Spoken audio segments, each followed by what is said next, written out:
Oh. Hey everyone, my name is Antonio. Some of you guys might remember me from last year. I am a graduate from this school, and today I'm going to be showing you guys the Connections Art Gallery that we have this year.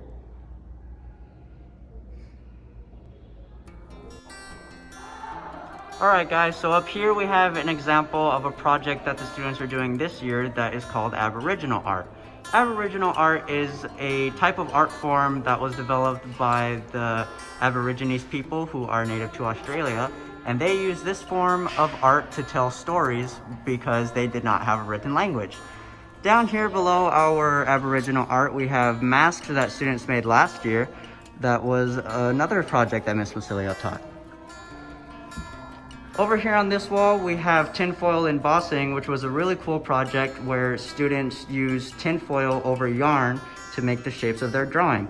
They then colored the tinfoil with various different colors of Sharpie to get a really cool kind of shiny effect. Over here on this wall is another wall that we made last year that is compiled of a lot of students' original art. Here we have a lot of characters that our creators made, or that our students made, and other projects that they did themselves. Up here on this wall, we have examples of an art form that is known as Pointillism. Pointillism was really popular at the end of the 18th century by the artist Seurat.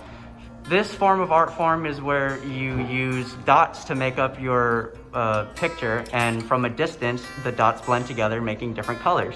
The entire artwork is made completely of dots, which is the whole point of Pointillism. Over here we have some more examples of Pointillism and also a piece that resembles the Aboriginal art. Over here is another section where students use their own creativity to make their own original artworks. We like to inspire students to be as creative as they can, so we like to show off original art that isn't just based off of projects. These two are based off of a project that is shape and form.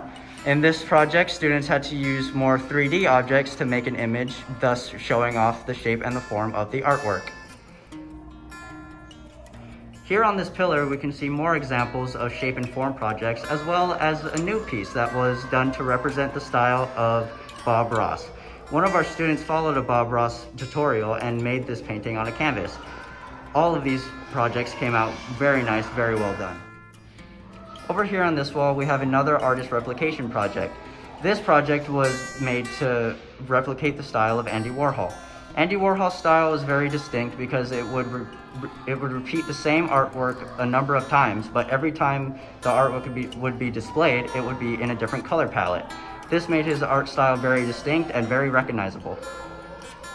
Here's one more art replication project that a student did that was meant to replicate the style of Picasso. You can see that this style is very different from Andy Warhol, thus indicating the distinction between the different artists. This is one more exceptionally cool Aboriginal art that we have. It's very similar to an original Aboriginal art whose title escapes me, but it's very cool in the way that it uses all the different Aboriginal shapes to tell a story. Here we have one more wall that's dedicated to showing off our students' creativity. You can see there are various different styles, from graffiti art to watercolor and even a picture of a dragon. We have various different ways of expressing art on this wall, which, let's be honest, is exactly what art class is about anyway. So this is another awesome wall just to show off our students a little bit. Over here we have pretty much our last exhibit for the day, just another little area to show off shape and form. In this project, students used toilet paper rolls to make a drawing, and flowers were a very reoccurring theme. Alright, well that's our art gallery. I hope you guys enjoyed seeing all of the amazing artwork that all the students put on this year and last year. It was really cool to see how the art class has changed since the time that I've been here, but it's still the same old art class. Everyone just making art and having fun. If you guys have time, I really encourage you guys to come up and check it out, maybe even make some art yourself. It's been a crazy year, but that doesn't mean we can't stop creating. Have a good one, guys.